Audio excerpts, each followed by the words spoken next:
Because I don't feel that the books that have been put out on Elvis Presley has depicted him as the man that he was. Priscilla Presley speaks again about the life and tragic death of Elvis Presley, the man she once loved and shared a deep history with. From their early days to the final moments at Graceland, she reveals memories and shared moments with the king of rock and roll. What did she say? Meeting Elvis Presley. It was a moment in time, an event long reduced to a memory. It was 1959 in West Germany when a teenage girl named Priscilla walked into a gathering where one of the most famous men in the world was present. Elvis Presley was already a global star, known across continents for his voice, his films, and his fame. At the time, he was also a soldier, serving in the United States Army far away from the stage lights. Priscilla was 14 years old. She was the daughter of a military officer stationed in Germany. Elvis was 24. Their worlds were far apart, in age and experience. But the gathering brought them into the same space. It happened in a personal environment, with music and curious conversations. In her eyes, Elvis did not appear as a distant icon in that moment. He was attentive, calm, and engaging. He shared stories, played music, and made moments both exciting and intimate. She was deeply impressed. Elvis, on the other hand, found comfort in her presence. Biographical accounts suggest that during his time in Germany, he was dealing with personal grief after the loss of his mother and adjusting to life away from fame. Their bond grew quickly after that first meeting. Priscilla began visiting him under supervision, often escorted and expected to return home at specific times. Her parents were cautious, aware of both the age difference and Elvis's public image. Elvis reassured them, promising to look after her and maintain boundaries. The relationship developed through long conversations and shared moments, not fast romance. Elvis spoke openly with her, confiding with her, looking for a deep connection. He was not just performing, he was revealing parts of himself that were often hidden behind fame. When Elvis completed his military service and returned to the United States in 1960, their physical distance increased. However, the connection did not end. They stayed in contact through letters and occasional visits. For Priscilla, patience became a virtue. She continued her schooling while holding on to a relationship that existed across continents. Years later, as she looked back, this beginning could be seen as both simple and complicated. It started with an almost accidental meeting, yet it unfolded into an affection that would change the course of her life. Life inside Graceland. When Priscilla Presley finally moved to the United States to be closer to Elvis Presley, the relationship entered a new phase that was no longer shaped by distance, but by daily life. She arrived in Memphis as a teenager, stepping into a world that revolved around Elvis's routines, his career, and the environment he had carefully built around himself. At the center of that world was Graceland, his home, which functioned as both a private refuge and a place constantly influenced by fame. Living at Graceland meant adjusting to a lifestyle that followed Elvis's rhythm rather than a typical household structure. His schedule was irregular, often keeping him awake through the night and asleep during the day. Priscilla adapted to this pattern, gradually shifting her own habits to align with his. Even ordinary moments, like meals or conversations, were shaped by his timing. Over time, this created a sense that life inside the house moved according to one central presence. Usually ask me what I'm doing now. Priscilla continued her education while living in Memphis, but her daily experience was far from ordinary. She was surrounded by Elvis's close circle, often referred to as his entourage, a group that included friends, employees, and associates who were deeply loyal to him. This group influenced the atmosphere at Graceland, creating a social environment that revolved around entertainment, music, and constant activity. This meant that privacy was limited, and Elvis time was often shared with others who were part of Elvis's world. As their relationship deepened, Elvis began to shape aspects of Priscilla's appearance and behavior. Accounts from her later reflections describe how he expressed clear preferences about how she should dress, style her hair, and present herself. He encouraged a certain look that matched his own vision of image and glamour. This influence extended beyond fashion into small details of daily life, gradually forming a pattern where she adjusted herself to meet his expectations. Their courtship lasted several years before marriage, marked by periods of closeness and separation due to Elvis's career.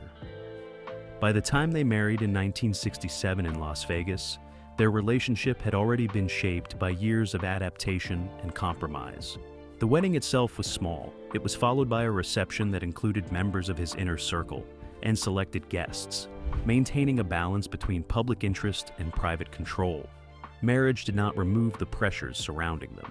Instead, it brought new responsibilities and expectations.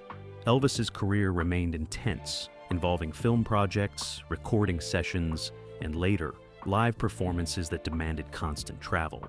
Even when he was at home, his focus often shifted between work and rest, leaving limited time for a conventional family routine.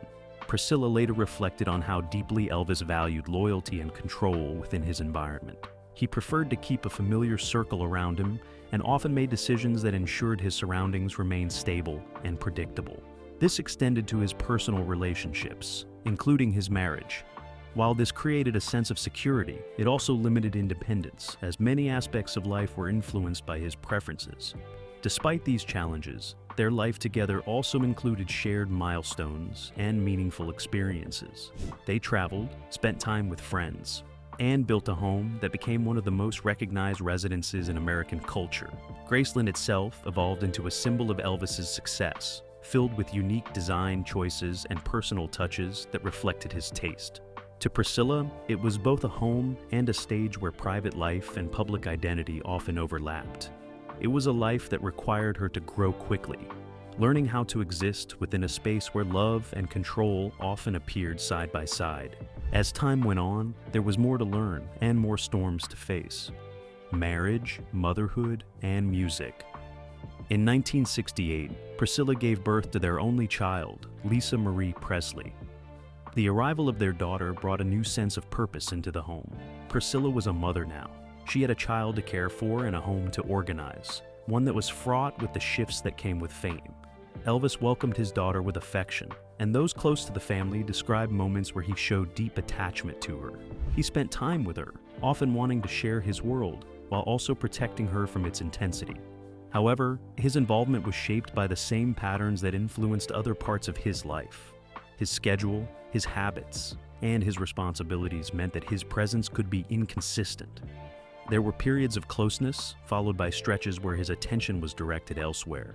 As Priscilla focused more on raising their child, she also began to notice the widening gap between her own needs and the structure of their marriage. Elvis's career was entering a new phase, marked by his return to live performances and increasing demand for appearances. This period required him to travel frequently, spending long stretches away from home. When he was present, his routines often remained unchanged, centered on late nights, rest during the day, and the company of his inner circle. This took a toll on the relationship, causing a strain that slowly rended it. Priscilla later reflected on how she began to feel a loss of personal identity within the marriage. Much of her earlier life with Elvis had involved adapting to his preferences and expectations. Over time, this created a sense that her own independence had been set aside. During this period, she also began to explore life outside the boundaries of Graceland. She took interest in activities and relationships that were separate from Elvis's world, seeking experiences that allowed her to define herself beyond the role she had been living. This shift was not dramatic at first, but it marked an important change in how she saw her future. Elvis, on his part, remained deeply connected to his career and the demands that came with it. His focus on performances, recordings, and maintaining his public image required constant attention. At the same time, he was dealing with personal struggles that were becoming more visible, including reliance on prescription medications and fluctuating health. These factors affected his energy, his mood, and his ability to maintain consistent relationships. By the early 1970s, the distance between them had become difficult to ignore. Their conversations, their time together, and their emotional connection no longer held the same closeness they once had. Despite this, there was no immediate break. The relationship continued, shaped by shared history, mutual respect, and the presence of their daughter. In 1972, Priscilla made the decision to leave the marriage. There was no public conflict or dramatic confrontation. Instead, it was presented as a mutual understanding that the relationship had reached a point where it could not continue in the same way. Their divorce was finalized the following year. Even after the separation, the bond between them did not disappear. they remained in contact, especially because of Lisa Marie. Elvis continued to be part of their daughter's life, and Priscilla maintained a level of closeness that reflected their shared past. Their interactions carried a different tone, no longer defined by the expectations of marriage, but still influenced by the depth of their history together. This was a mixed time for Priscilla. It was a time when she moved from being fully immersed in Elvis's world to creating space for her own identity. The transition was not easy, but it marked a turning point that would influence how she understood both her past and her future. It was a moment she would remember for a long time, and one day share with the world: the cost of fame. For Priscilla, understanding Elvis Presley meant understanding the weight of the life he was living long before and during their time together. By the time she entered his world, he was no longer rising. He had already arrived. He was one of the most recognized figures in entertainment, with a level of fame that reached far beyond music into film, television, and global culture. This success created a life that looked powerful on the outside. On the inside, it was different. Elvis's career had accelerated quickly in the mid-1950s, driven by hit records, television appearances, and a style that drew intense reactions from audiences. His image, voice, and performances created a new kind of celebrity presence, one that brought both admiration and scrutiny. By the time Priscilla knew him, this level of attention had become normal for him, but it had not become easy. Every movement, every decision, and every appearance was observed, discussed, and often judged. From within his private space, Priscilla could see how carefully his world was managed. His schedule was not simply busy. It was controlled in a way that limited spontaneity. Film contracts required him to complete multiple projects within fixed periods, often leading to long hours on set and repetitive roles that he did not always find fulfilling. Music recordings were arranged around these commitments, leaving little room for rest. Even moments at home were shaped by the need to recover from this pace rather than escape it completely. As his film career progressed through the 1960s, it brought financial success but also creative frustration. Many of the roles followed similar patterns, focusing more on maintaining his image than challenging his abilities. Priscilla observed how this affected him over time. There were moments when he expressed dissatisfaction, showing a desire to return to music in a more meaningful way. This tension between expectation and personal interest became a steady part of his experience. In 1968, his televised comeback special marked a shift. It allowed him to reconnect with science performance in a more direct form of musical expression. For Priscilla, this period showed a renewed sense of energy in him. He appeared more engaged, more focused, and more connected to the part of his career that had first defined him. This return to live performance soon expanded into regular shows, particularly in Las Vegas, where he performed to large audiences on a consistent basis. However, this renewed success came with its own demands. Performing regularly required physical stamina and constant preparation. Travel, rehearsals, and late-night shows became routine again, adding to the strain that had already been building over the years. Priscilla saw how the cycle continued, where success created more demand, and more demand reduced the time available for rest and recovery. Alongside these professional pressures, there were personal struggles that became more visible over time. Elvis began relying on prescription medications, initially provided by doctors to manage pain, sleep, and the physical effects of his schedule. These medications became a regular part of his routine. From Priscilla's perspective, this was not a sudden change, but a gradual development. What began as medical support slowly turned into dependence, affecting his energy levels and overall health. His lifestyle also reflected extremes that were difficult to sustain. Eating habits, sleep patterns, and daily routines often lacked consistency.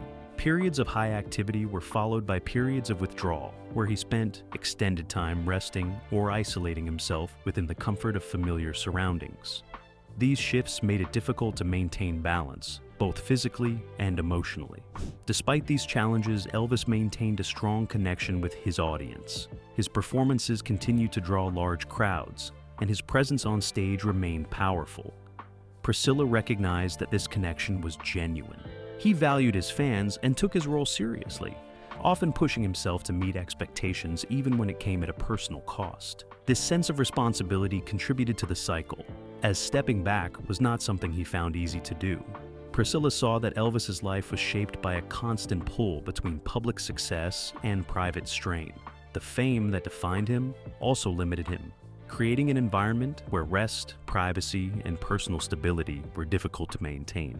While the world saw achievement and influence, she could see the effort required to sustain it. This period, as she reflected later, was not simply about success or struggle alone. It was about how both existed at the same time, influencing each other in ways that became harder to separate as the years passed. Slowly losing Elvis. As the years moved into the mid-1970s, the changes in Elvis Presley became more difficult to overlook. From Priscilla Presley, the signs were not sudden or hidden. They appeared gradually, building over time through patterns that showed a man struggling to keep pace with the life he had maintained for so long. Even after their separation, she remained close enough to observe these changes and understand that his condition was becoming more serious. Elvis was still performing regularly during this period, especially through his Las Vegas residencies and nationwide tours. These performances required consistent energy, but maintaining that level of activity was becoming increasingly difficult. Reports from medical professionals and biographical record indicate that he was dealing with several health conditions, including high blood pressure, digestive issues, and chronic pain. These conditions were managed with prescription medications, which had already become a regular part of his daily routine. From Priscilla's perspective, the issue was not just the presence of medication, but the growing dependence on it. Doctors prescribed various drugs to help him sleep, manage pain, and maintain energy during demanding schedules. Over time, the number of medications increased, and their combined effects began to show. His physical appearance changed, with noticeable weight fluctuations and swelling. His movements slowed, and his energy levels became less consistent. There were also visible changes in his daily habits. His sleep patterns remained irregular, often staying awake late into the night and resting during the day. Meals were unpredictable, sometimes heavy and indulgent, other times skipped entirely. These patterns made it harder for his body to recover from the stress of constant travel and performance. Priscilla, looking from the outside, could see that his lifestyle was no longer sustainable in the way it once had been. Hospital visits became more frequent in the years leading up to 1977. Medical records and accounts from those close to him confirmed that he was admitted several times for exhaustion, gastrointestinal problems, and complications linked to medication use. Each visit brought temporary recovery, but the underlying issues remained. From her point of view, these moments were clear warnings that his health was declining beyond simple fatigue. Despite these signs, Elvis continued to perform. His sense of responsibility to his audience remained strong, and canceling shows was not something he did easily. There were instances where performances were affected by his condition, with observers noting reduced energy or difficulty maintaining the same level of stage presence that had once defined him. Still, he appeared, often pushing through discomfort to meet expectations. Priscilla understood that this determination was part of who he was. His identity was closely tied to his role as a performer, and stepping away from that role would have meant confronting a different kind of reality. However, from her perspective, continuing at that pace only added to the strain he was already experiencing. The balance between his health and his career had shifted, and it was no longer equal.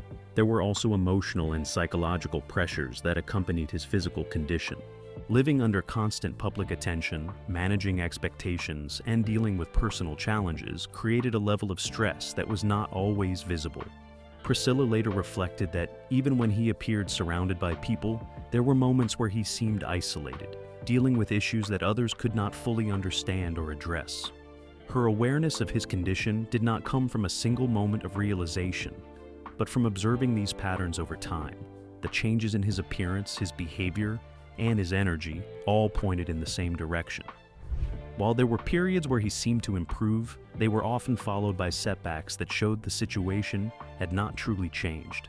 By the time 1977 approached, the warning signs had become clear. His body was under strain, his reliance on medication had increased, and his ability to maintain the demands of his career was weakening. Then came the day it all ended, August 16, 1977. The day Elvis Presley died did not begin with shock. For Priscilla, it began like any other day, shaped by distance, routine, and the quiet awareness that his life had been moving under strain for some time. By August of 1977, they were no longer married, but their connection had not disappeared. They shared a child, a long history, and a continued line of communication that kept her aware of his condition, even from afar. That morning unfolded at Graceland, the place that had once been their shared home. Elvis had been preparing for another tour, scheduled to continue performances that had already placed demands on his health. Reports from those present confirmed that he had been awake through much of the night, following the pattern that had defined his routine for years. In the early hours, he retired to his bedroom, accompanied by his fiancée at the time. Later that day, he was found unresponsive in the bathroom. Emergency services were contacted immediately, and attempts were made to revive him. He was transported to Baptist Memorial Hospital in Memphis, where medical personnel continued efforts to stabilize him. Despite these attempts, he was pronounced dead that afternoon at the age of 42. For Priscilla, the news arrived not as a public announcement first, but as a personal message that carried the weight of finality. The information was direct and clear, leaving no space for misunderstanding. In that moment, the distance between them, both physical and emotional, collapsed into a single reality. The man she had known as a husband, a partner, and the father of her child was gone. The official medical determination pointed to cardiac arrest, with underlying heart-related conditions identified as contributing factors. Later examinations also confirmed the presence of multiple prescription medications in his system. These findings aligned with what had already been visible in the years leading up to that day. From Priscilla's perspective, the cause did not come as a complete surprise. It reflected a pattern that had been building over time, even if the exact moment could not have been predicted. What followed immediately after his death moved quickly and on a large scale. News of Elvis Presley's passing spread across the United States and beyond within hours. Media outlets interrupted regular programming, and crowds began gathering outside Graceland almost immediately. Thousands of fans arrived, many in disbelief, others already mourning, all drawn to the place that symbolized his life. Priscilla's focus, however, was not on the crowd or the headlines in those first moments. It was on their daughter, Lisa Marie Presley, who was only 9 years old at the time. Delivering the news to a child required care, clarity, and emotional control. It was something she had to do.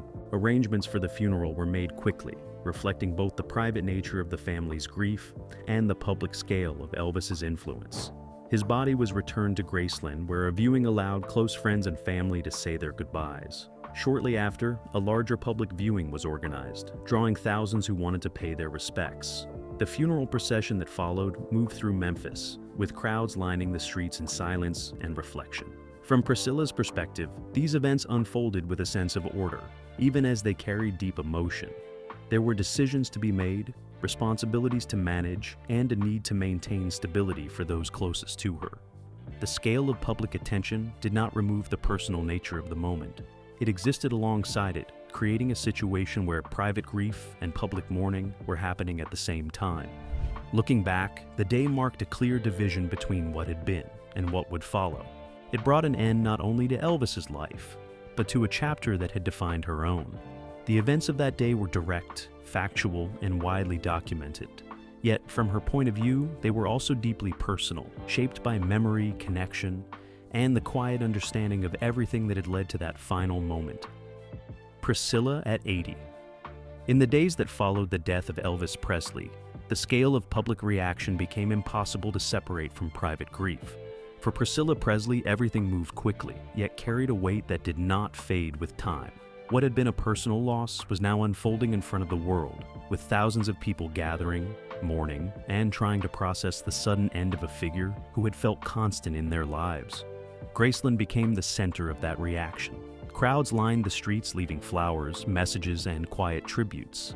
The house that had once been a private space was now surrounded by attention at all hours. This created a new kind of responsibility. The home was no longer just a place of memory. It had become a symbol that people felt connected to. Managing that transition required careful decisions, especially in a time when emotions were still immediate and raw. At the same time, her focus remained on stability for Lisa Marie Presley. At 9 years old, Lisa Marie was navigating a loss that was both deeply personal and widely visible. Priscilla took on the role of guiding her through that experience, ensuring that her daughter's life remained structured despite the surrounding attention. This meant balancing public expectations with private care, creating boundaries where possible while still acknowledging the significance of what had happened. In the years immediately after 1977, there were also financial realities to address. Elvis's estate, despite his success, faced challenges related to expenses, management, and long-term sustainability. Graceland itself required maintenance, and the cost of preserving the property was high. From Priscilla's perspective, these issues could not be ignored. Decisions had to be made not only to honor his memory, but to secure the future of what he had built. In 1982, Graceland was open to the public. This decision marked a turning point. Rather than allowing the property to remain a private residence with growing costs, it became a place where fans could visit, learn, and connect with Elvis's life in a structured way. The opening was carefully planned, designed to preserve the house while also making it accessible. It allowed the legacy to remain active rather than fading into memory. Over time, Graceland grew into one of the most visited private homes in the United States, drawing visitors from around the world. For Priscilla, this outcome reflected a balance between preservation and adaptation. The house remained intact, with its original design and personal details, while also functioning as a public space that carried historical and cultural significance. It ensured that Elvis's presence continued to be felt not only through recordings and films, but through a physical place tied to his life. Beyond Graceland, Priscilla also became involved in managing and protecting Elvis's broader legacy. This included overseeing the use of his image, his music, and his name in a way that maintained consistency and respect. The goal was not simply to keep his memory alive, but to present it accurately, without distortion or loss of context. This work required attention to detail and a clear understanding of how his influence extended across generations. As the years passed, her perspective on his life and death continued to evolve. Time created distance, allowing reflection that was not possible in the immediate aftermath. By the time she reached the age of 80, her understanding carried both clarity and acceptance. She could look back at their relationship, his career, and his final years with a broader view, seeing patterns that had once been difficult to fully grasp. From her point of view, his death remained a tragedy shaped by multiple factors, including health issues and the pressures that had defined his life. It was not reduced to a single cause or moment. Instead, it was understood as the result of a long process that had unfolded over years. This perspective did not remove the loss, but it provided a way to understand it within the context of everything that had come before.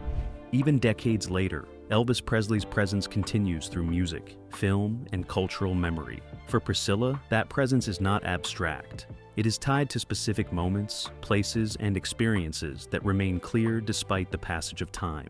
Managing his legacy became part of her life's work, not as a separate duty, but as an extension of the connection they shared. Through her eyes, the story does not end with his death. It continues through the ways in which his life is remembered, preserved, and understood. The responsibility of carrying that forward has remained constant, shaped by the same awareness that began years earlier, when their lives first became connected. If you enjoyed this video, like and subscribe, and also click the next video shown on your screen.